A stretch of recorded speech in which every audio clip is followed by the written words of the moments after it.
À la question, c'est quoi mon métier? Ça vous intéresse? Comment on fait plus de chiffre d'affaires? Prenons quelques exemples. Une agence immobilière de quartier. Intéressant. Souvent, il y a 5 négociateurs qui ont en moyenne une quinzaine de mandats. Ce qui fait 75 mandats dans l'agence. Donc souvent, ces négociateurs travaillent sur une ville ou sur un quartier. C'est, c'est vraiment du développement dans son cœur de cible. Généralement, cette agence produit plus ou moins 400 000 euros. Ce qui fait 80 000 euros de chiffre d'affaires par agent immobilier. C'est pas mal 80 000 euros, hein, ça met donc du titan d'argent. Donc comment on fait pour faire comme une agence immobilière, d'avoir autant de biens à proposer à nos clients acquéreurs? Donc la question c'est combien de mandats un négociateur peut-il vendre dans son agence? La question c'est combien de mandats pouvez-vous signer réellement? Vous préférez 75 mandats à proposer à vos acquéreurs ou 15 mandats à proposer à vos acquéreurs? Vous avez compris, c'est parce qu'il y a 4, 5 négociateurs sur la ville ou sur le quartier qui nous permet d'avoir autant de mandats à proposer à nos acquéreurs. Donc, la solution pour faire plus de chiffre d'affaires, c'est de développer son équipe proche de vous. Allez, le ratio de 1000 boîtes aux lettres, c'est parfait. Chacun doit prendre 1000 boîtes aux lettres, s'organiser pour offrir le maximum de mandats à nos acquéreurs.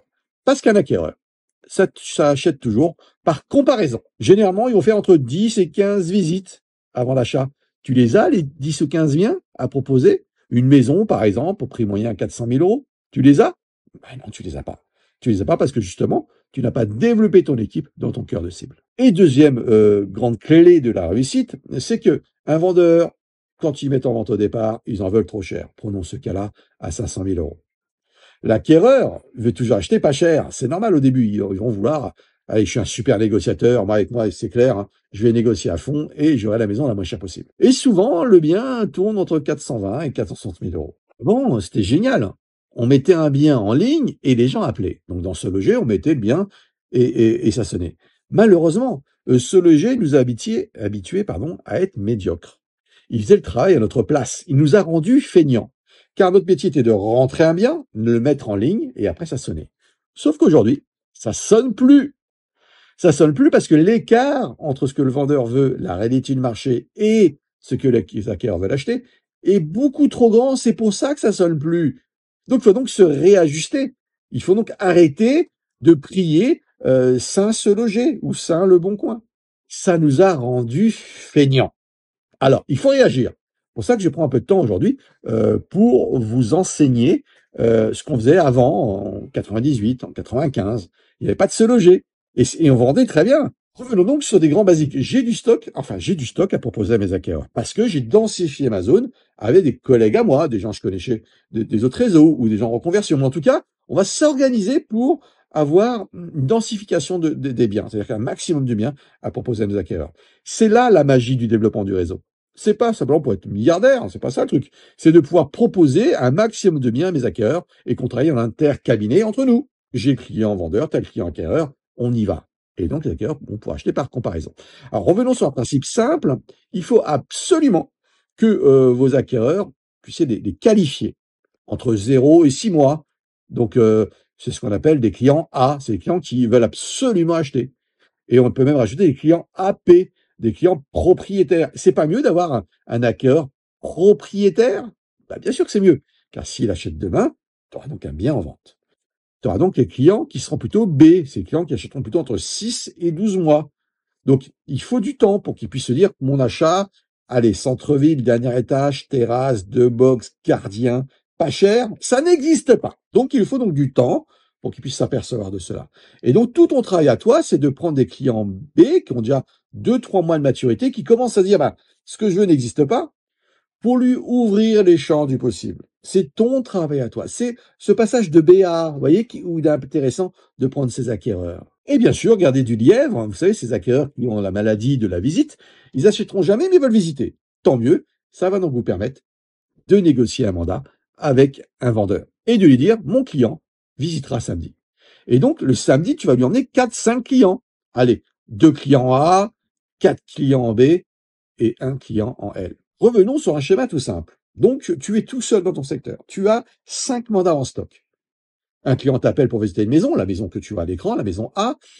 et tu vas donc lui faire visiter strictement rien d'autre. Walou, que dalle. Il va donc continuer à visiter avec les autres agences, parce qu'il va donc acheter par comparaison. Le but, c'est d'ouvrir le champ du possible. Alors, tu as la chance, tu as rentré à une autre maison, dans la ville d'à côté, et c'est pas mal, hein, parce que tu vas donc ouvrir le champ du possible. Malheureusement, tu vas donc pas lui offrir le choix pour pouvoir se décider avec toi. Donc, une maison, deux maisons. L'idée, c'est donc de développer ton équipe. Allez, admettons, Nathalie arrive sur le secteur d'à côté, c'est une amie à toi d'enfance qui veut travailler dans l'immobilier, ou idéalement encore, un professionnel d'une agence immobilière ou d'un autre réseau. Elle va donc prendre 4-5 maisons. Bon, bah, c'est génial. Avec ces 4-5 maisons, tu vas pouvoir donc continuer à montrer et donc, va donc se décider par comparaison. Sophie arrive dans une autre ville d'à côté, car il va donc vraiment ouvrir le champ du possible et donc lui proposer un autre quartier, une autre ville, car son choix de base n'est pas possible, pas réalisable. Mais il passe de malléable. Et on continue, il y a le petit Paul qui arrive, en effet, il peut rentrer des maisons, etc., etc. Même dans ta ville, hein. Il faut densifier dans tes quartiers, dans ta ville, pour pouvoir offrir, justement, beaucoup de visites à ce client-là. Cette fois-ci, il va pouvoir acheter avec toi par comparaison, par intercabinet entre conseiller et élève. Tu as compris? C'est comme ça que tu vas, en effet, doubler, tripler ton chiffre d'affaires. Car tu vas pas laisser tomber tes clients. Et où la magie va opérer, c'est que tu vas faire de ce qu'on appelle les ventes en cascade. C'est quoi ces ventes en cascade? Tu vas donc rentrer un acquéreur A, P. Donc, tu vas donc estimer son bien avant même qu'il ait visité les maisons qui pourraient l'intéresser. Car le jour où il achètera cette maison, tu sauras quelle est la valeur de son bien, si c'est possible de le rentrer, et tu vas donc la rentrer en exclusivité. C'est pas une vente que tu vas faire. Tu vas faire la vente de la maison qu'il va acheter, plus l'appartement que tu vas prendre aussi en exclusivité, et donc tu vas donc lui vendre aussi son appartement. Mais comme tu as été un agent immobilier de très grande qualité, tu as donc aussi visité et estimé le bien de celui qui va racheter l'appartement de ce client-là. 3 ventes en cascade.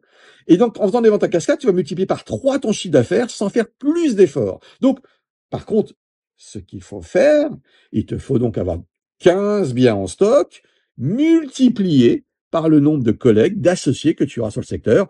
3 associés, 4 associés, 5 associés. N'en prends pas trop non plus. Il faut trouver le juste milieu, hein.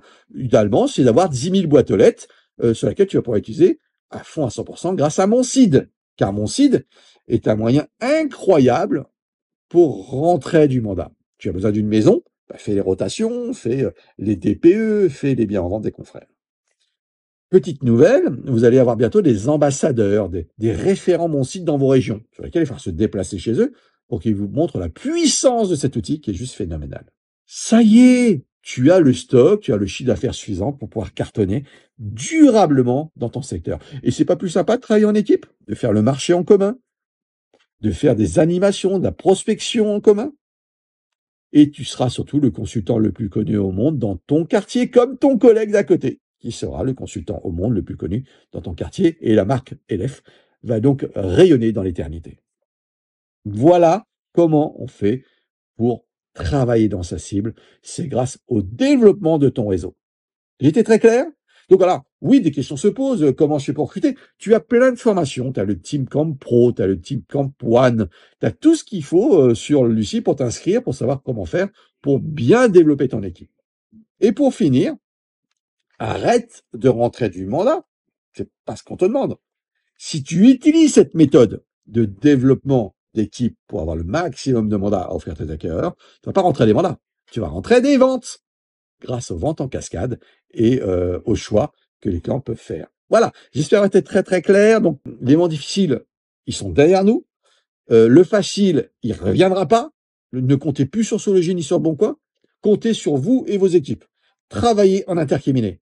Et dans ces cas-là, vous n'aurez pas besoin de prier Saint-Sologer pour qu'elle puisse sonner. Hein, cette phrase, je veux plus l'entendre. Ça sonne pas. Il n'y a pas besoin de sonner. Il y a besoin d'avoir des acquéreurs en stock. D'accord? Donc, ces acquéreurs, bah, il faut les suivre, hein. Donc, il y a une formation pour ça. Regarde dans Lucie, hein. Il y a des formations pour ça. Il y a le Boost Vente Camp qui est fait pour ça, hein. Celui qui n'a pas encore fait le Boost Vente Camp 4 jours, c'est que vous n'avez pas compris.